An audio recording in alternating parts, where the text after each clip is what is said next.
Taste the Daily.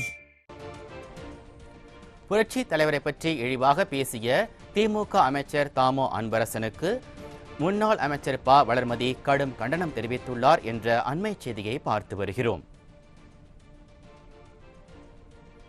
இதை பற்றிய கூடுதல் விவரங்களோடு இணைகிறார் நமது தலைமை செய்தியாளர் ஜெயக்குமார். வணக்கம் ஜெயக்குமார், இதை பற்றிய முழு விவரங்களை எங்களுக்கு சொல்லுங்க. வணக்கம் மணிபாரதி.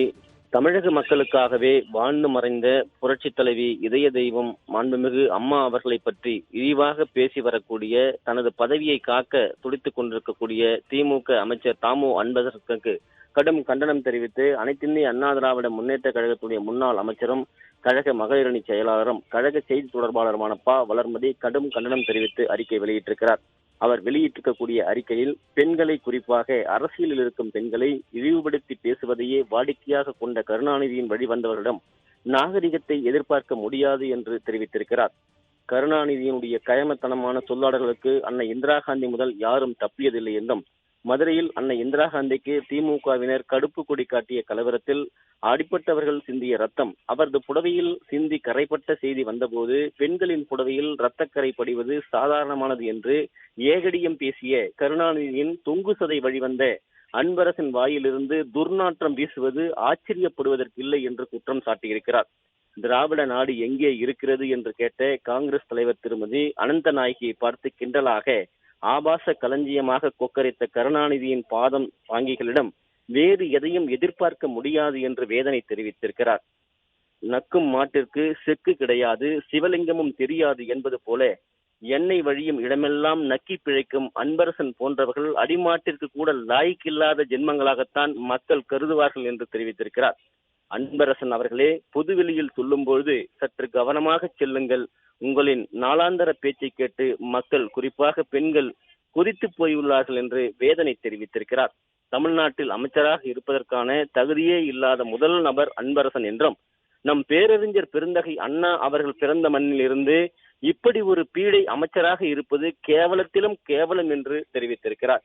அமைச்சர் பதவியில் பிழைக்க வேண்டும் என்பதற்காக எதையும் செய்யும் அமைச்சராக அன்பரசனுடைய நாவடக்கம் வேண்டும் என்று தெரிவித்திருக்கக்கூடிய அவர், தமிழ் மண்ணிற்காகவே வாழ்ந்து மறைந்த புரட்சி தலைவர், புரட்சி தலைவி அம்மா ஆகிய இருவரும் தலைவர்களுடைய பெரும் புகழ் சில தெரு நாய்கள் குறைப்பதால் குறைந்து விடாது என்றும், ஒரு சிலரை நாயோடு கூட ஒப்பிட்டு நாயை கேவலப்படுத்த விரும்பவில்லை என்றும் அவர் குறிப்பிட்டிருக்கிறார். இம்மாத இறுதியில் உடல் பரிசோதனைக்காக விடியா திமுக அரசின் முதலமைச்சர் அமெரிக்கா செல்ல இருப்பதாக தகவல்கள் வருகின்றன என்றும், திமுக கிச்சன் கேபினெட் உறுப்பினர்களுடைய அழுத்தத்தால் மகன் உதயநிதியை ஸ்டாலின் துணை முதலமைச்சராக்கினால் சிறு பையனிடம் கைகட்டி நிற்க வேண்டிய நிலையை எண்ணி பலர் அஞ்சுவது அன்பரசனுடைய பேச்சின் மூலம் நன்கு தெரிகிறது என்று குறிப்பிட்டிருக்கிறார்.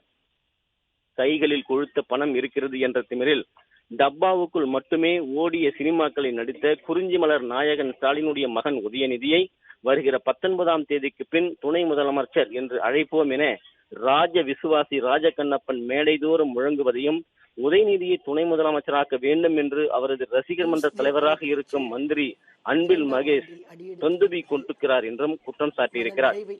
இவர்களுக்கு இடையே பல சீனியர் திமுக தலைவர்கள் அபஸ்வரம் வாசிக்க தொடங்கியுள்ளனர் என்றும், குரங்கு குட்டியின் வாளை விட்டு சூடு பார்ப்பது போல சீனியர்கள் ஒரு நிகழ்ச்சியில் சினிமாவில் நடிப்பதால் ஆட்சிக்கு வருவோம் என்று நினைத்தால் அது நடக்காது என்று திமுக அமைச்சர் அன்பரசனை தூண்டிவிட்டு புலம்ப வைத்திருக்கிறார் என்று தெரிவித்திருக்கிறார். காண மயிலாட கண்டிருந்த வான்கோழி தன் பொல்லா சிறகை விரித்து ஆடியது போல் தனக்குத்தானே நடிகர் பட்டம் சூட்டிக் கொண்ட உதயநிதி ஆட்சி அதிகாரத்தை கைப்பற்ற முயற்சிப்பதை கருணாநிதியை பின்பற்றி அரசியல் நடத்தியவர்கள் ஏற்க முடியவில்லை என்பது தெள்ளத் தெளிவாக தெரிகிறது என்று தெரிவித்திருக்கிறார். திமுகவினுடைய உட்கட்சி விவகாரங்களில் தலையிடுவது எங்களுடைய நோக்கம் அல்ல என்றும், அடுத்த வீட்டு ஜன்னல் வழியாக எட்டி பார்க்கும் பழக்கம் திமுகவினருக்கே உரியது என்றும் அவர் தெரிவித்திருக்கிறார். ஆனால் முதலமைச்சர் திரு ஸ்டாலின் அமெரிக்கா சென்று தமிழகம் திரும்புவதற்குள் ஆந்திராவை போல மகாராஷ்டிராவை போல அறிவாலயத்தில் உருவாகி அரசியல் ஸ்திரத்தன்மை ஏற்பட்டு விடுமோ என்று திமுகவினர் அஞ்சுகின்றனர் என்றும் அவர் தெரிவித்திருக்கிறார்.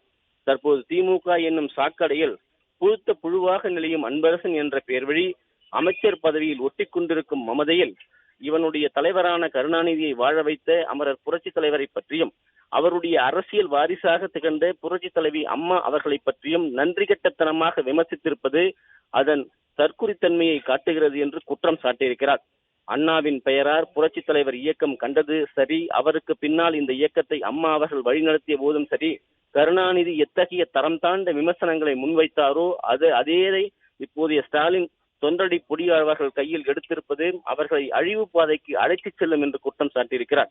மேலும் மறைந்த இருபெரும் தலைவர்களை பற்றி விமர்சிப்பதற்கு முன்பாக மாற்றான் மனையில் இருந்து அபகரித்தவர்களை பற்றி தெரிந்து கொண்டு பேச வேண்டும் என்றும், பெற்ற மகளையே பெண்டால நினைத்து சண்டாளர்களுடைய அழுகிய மூலையிலிருந்து ஒழுகிய சிந்தனைத்தான் அன்பரசனுடைய பேச்சு என்றும், கற்பூர வாசனை பொதி சுமக்கும் மிருகத்திற்கு தெரியாது என்றும் முன்னாள் அமைச்சர் ப வளர்மதி குற்றம் சாட்டியிருக்கிறார். மறைந்த கருணாநிதியுடைய உண்மை சுரூபம் பற்றி கண்ணதாசன் எழுதிய வனவாசத்தினுடைய பகுதிகளை அச்சிட்டு மக்களிடம் கொண்டு செல்ல எங்களுக்கு நீண்ட நேரம் ஆகாது என்று எச்சரிக்கிறேன் என்று குறிப்பிட்டிருக்கிற அதிமுக முன்னாள் அமைச்சர் ப வளர்மதி, மல்லாந்து படுத்து எச்சில் துப்பும் வேலையை கோபாலபுரத்தின் எச்சில் இலைக்கு நாக்கு தொங்க போட்டுக் கொண்டு அலையும் அன்பரசன் இதோடு நிறுத்திக் கொள்ள வேண்டும் என்று கழக மகளிரின் சார்பாக எச்சரிக்கிறேன் என்று அனைத்திந்திய அண்ணா திராவிட முன்னேற்ற கழகத்துடைய முன்னாள் அமைச்சர், கழக மகளிரணி செயலாளர், கழக செய்தி தொடர்பாளர் ப வளர்மதி கடும் கண்டன அறிக்கையில் தெரிவித்திருப்பது குறிப்பிடத்தக்கது. விவரங்களுக்கு நன்றி ஜெயக்குமார்.